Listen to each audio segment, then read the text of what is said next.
ইদানিং কয়েকটা কমেন্ট অনেক বেশি আসে, এই যেমন কোরিয়ানদের সাথে প্রেম করতে চান, তারপর হচ্ছে কোরিয়াতে সহজভাবে আসার উপায়।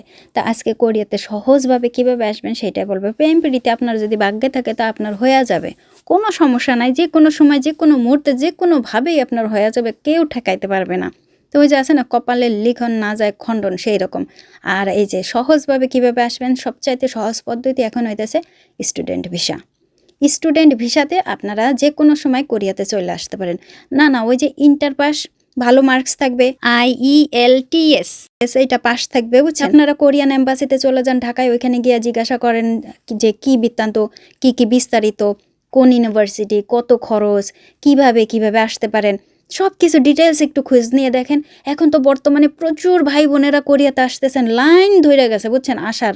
আপনারা একটু খোঁজ নিয়ে দেখেন, যারা ভাই বোনেরা আছেন অনেক পাশ দিয়ে বসে আছেন ঘরে, একটু খোঁজ নেন। তবে হ্যাঁ, আবার ফাপড়ে পয়রা কারো বিশ্বাস করে টাকা পয়সা দিয়েন না, তাহলে আবার আমার দোষ হবে, বুঝছেন। আমি কিন্তু কাউরে রিকমেন্ড করতেছি না, আমি জাস্ট কইতেছি কোরিয়ান এম্বাসিতে যান, খোঁজ খবর নেন।